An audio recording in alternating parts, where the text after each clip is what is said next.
After 1 year and a half from the release of the first PV, Arknights Endfield finally released their newest PV with also some minutes of gameplay. From the official website we can see how Hypergriff themselves describe the game. Arknights Endfield is a real-time 3D RPG with a strategic element by Hypergriff, with a story set in an unknown future respect original Arknights. We as player will take the view of the Administrator, that is the main character, who lost the memory and have to take the job left by ourselves before losing the memory. And the reason of such is probably caused by the incident happening at the beginning of the teaser. We can see that the plane was transporting a device really similar to a hibernating cabin. So already here we have 2 points that are really similar to the Doctor from the original Arknights, such lost memories and came out from a hibernating cabin. Beside that, we have another point that is really similar to the Doctor as well, such the way we do things. We can see that from this part of the PV. Many fear you, because your course of actions have them worried about their own fate. Some respect you, because your ultimate goal is to ensure that civilization survives and thrives. Anyways, we as Endfield Industries are on Talos 2, a satellite of Terra, and we have to deal with a different type of traits, known as Agloi, or angels. They have a ring on their head, just like the Sanctus from the original Arknights. Do they have any connection in between? We don't know yet. Beside these beasts, which were there before the arrival of the first humans at Talos 2, we have to deal with some human enemies as well. Who are they? We also don't know about them. Probably from other industries or companies sent on Talos 2 just like us. And beside these 2 types of enemies, we also have to face another trait mentioned in the PV, called Blight. This is the Blight, or to put it in other words, this is how the Blight ruptures into the world. We can notice a lot of elements from the original Arknights as well, such Originium, a possible Patriot statue, or maybe just a Wendigo, but I believe he's Patriot. And most important, at the end of the PV, Angelina, is that you? Also, at the end of the PV, a voice called us Doctor. Speaking of which, how should I address you? Administrator? Oracle? Perhaps I can just call you the Doctor. This gives us more confirm on one fact, which is we are the Doctor, or maybe we will have some technology in the future that can transfer our conscience into another body. Or maybe with Doctor he means us as a player, who played and acted as Doctor in the original Arknights, who can change the fate of a battle with intelligence, but in that case the voice is breaking the fourth wall. I'm not really good at lore analysis, and this is all I can say from watching the PV, but now let's take a look into the gameplay showcase they sent. From the gameplay we can notice 3 main factors of this game, which is base building, exploration and combat. With the base building we can build structures inside our main base, such a healing station, Lancet 2, is that you? Storage, devices that can change our setup, and a lot of more, but they are not shown in the teaser yet. We can also use the power stations we can find in the wild to build some small structures such as ziplines to travel faster between locations, or devices that can collect materials from the wild and transfer them into our main base, or making farm using the farm pods, just like the video showed right here.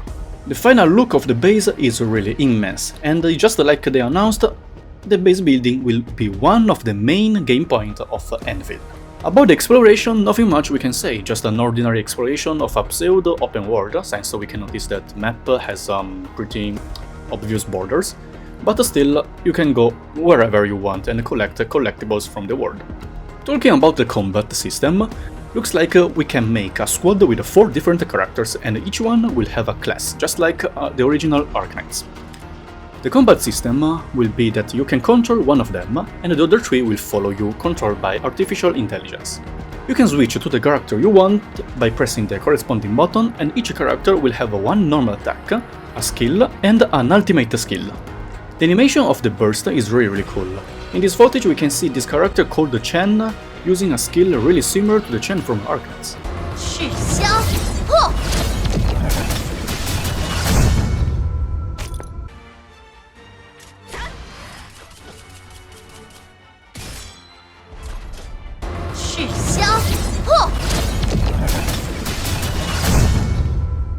but under the 3D form is really cool, right? Beside that, here we can see the character panel. Let's make it simple for people who play Genshin. If I show you this comparison, you will immediately understand how it works, right? Anyways, we can see that every character will have from top to down a summary: weapon, equipment, abilities, potentials, and archive. Let's analyze them one by one. From the summary panel we can see the character's rarity, and from now we only know that there are 5 and 6 stars, with the End Administrator being a 6 star. And beside the rarity, we can see the type of damage our character does. Here we can see some stats such as HP, attack, defense, and brick. But there must be more statistics, probably by clicking the 3 dots button we can see more. Below the stats we can see some abilities, and probably the first one will be a passive skill, a main skill, and an ultimate skill. And below the skills we have the talent. On the bottom side you will have the level up button, with these stars probably meaning the limit brick, so you have to limit brick if you want to keep a level up your character. And as you can see there are big and small stars, with the big stars probably increasing more levels while the small stars only low levels, probably 10, because if you check the Chen stats, Chen didn't do the third limit brick, and her maximum level is 40, while the End Administrator did the fourth one and the maximum is 50, so the small one must be 10 levels, while the big one probably 20, because else the maximum cap level will be only 70, and which is pretty low in my opinion. So probably the starting maximum level will be kept at 10, and after the first limit break you can increase up to 30, and then every small one adding 10, the next big one another 20. This is my supposition. Let's go to the weapon panel now. Weapons are also affected by a rarity, and this one, used in the teaser, is a 6-star weapon. The weapon will have a level, and looks like you can insert some kind of material to it, giving it more stats. This text, if you translate it, means no matrix attached. So probably we can attach the steams to the weapon, giving it more stats. Then we have the weapon stat, having from top side to bottom side base attack, which is a flat number, then attack percentage, and in the end here the defense breaking under the percentage form. But this is probably a stat that changes from weapon to weapon. In fact, the weapon used by Chen has the third stat, critical damage. Now below that we can see the weapon's ability, which of course will change from weapon to weapon. For example, the ability of the weapon used by the End Administrator is deal 30% more damage to grounded enemies. After the enemy is grounded, they take 1 extra tenacity damage, and this can occur every 12 seconds. Just from this description we can see there is a mechanic called grounded enemy and tenacity damage. Or for example, this weapon used by Chen says damage dealt by follow-up attacks will have 50% more crit rate, and after a follow-up attack, self-attack will be increased by 30%, crit damage increases by 40%, and this will last for 12 seconds. This effect cannot be stacked.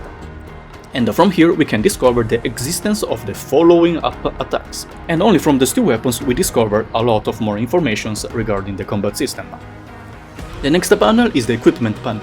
Sadly they didn't showcase it during the demo, but at the end of the showcase we can see at our base that we can craft using materials some equipments. I wonder if they will have main stats and substats just like Genshin's artifacts or not, but at least we know that we can craft them using materials we can gather from the exploration. Next panel will be the abilities panel. Let's analyze the End Administrator skill. On top side we can say the first one, probably just like I mentioned before, is the passive skill, then 2 main skill and 1 ultimate skill. Below them there is a talent, and at the bottom side we have the industrial capability, which is the industrial skills. Probably just like in the original Arknights, the base skills, which will benefit our base. Under the ability panel we have the potentials panel. Sadly they didn't showcase it during the demo, so we don't know if it's like constellations from Genshin, which will buff a lot the character and maybe change the playstyle of the character, or just like the original Arknights, where it doesn't really matter and it doesn't really affect the character's strength. And in the end we have the archive section, and it must be the place where we can see the story and archives about the character.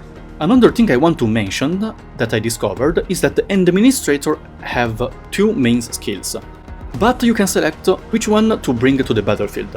I don't know if this is only for End Administrator or all the 6-star characters, because if you check Chen, which is a 5-star character, she only has one main skill.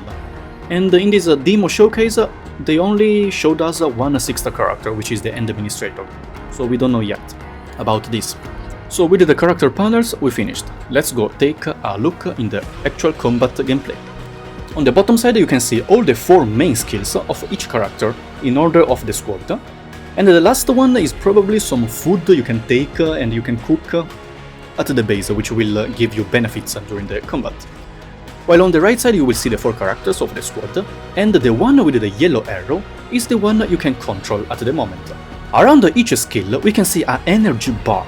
When they are fully filled, you can unleash the ultimate skill, and it looks like the way you fill the energy bar is by using their corresponding skill. Every ultimate skill will have a different energy bar, and you need to activate a certain amount of time the main skill in order to unleash the ultimate skill. Let's make it more simple using a original Arknights example. The outline white circle is the skill points requirement that the ultimate skill requires. And every time you use the main skill, you will charge 1 skill point. Now is a lot more easier and clearer to understand, right guys? Now, after you use the main skill, it will go in cooldown. But if it is the last time you use the main skill to charge the ultimate skill will substitute the main skill, and you can immediately use the ultimate skill. Another interesting point I noticed is that if you use the main skill and it charges the ultimate skill, unless you use the ultimate skill first, the main skill will not go in cooldown. Just like here, in this showcase, after Chen charged her ultimate skill, she waited a really long time before using it, right?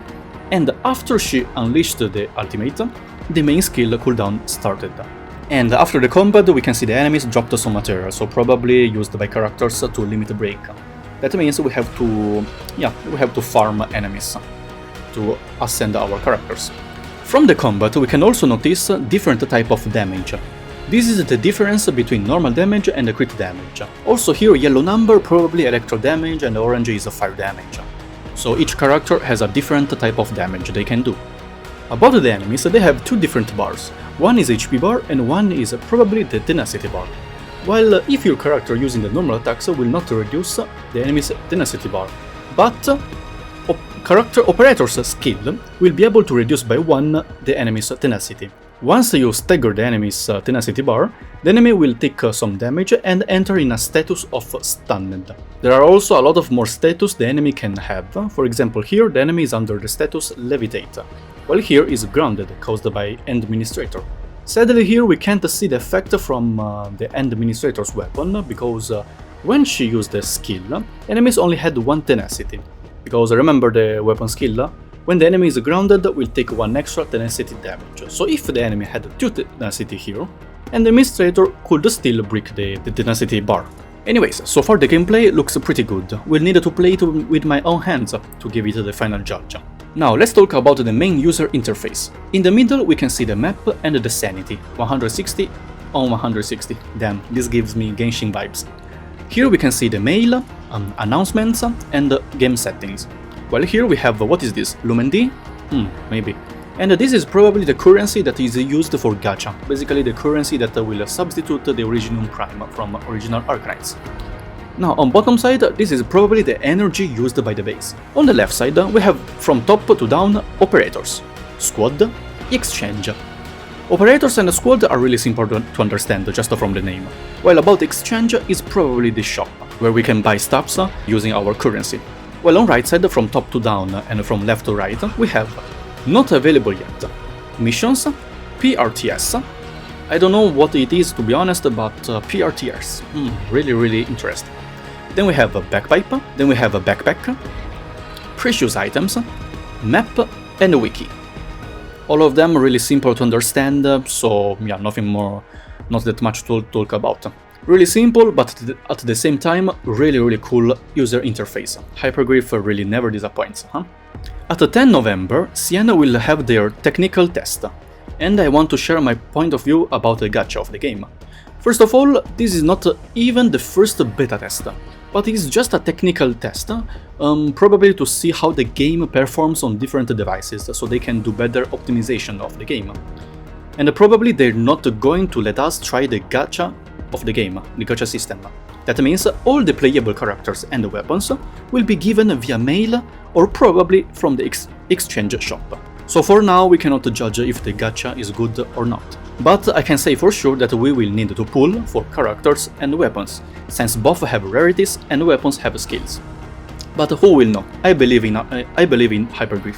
I believe they will do a good job in future. I am super excited for this and I really hope I will be selected for the technical test.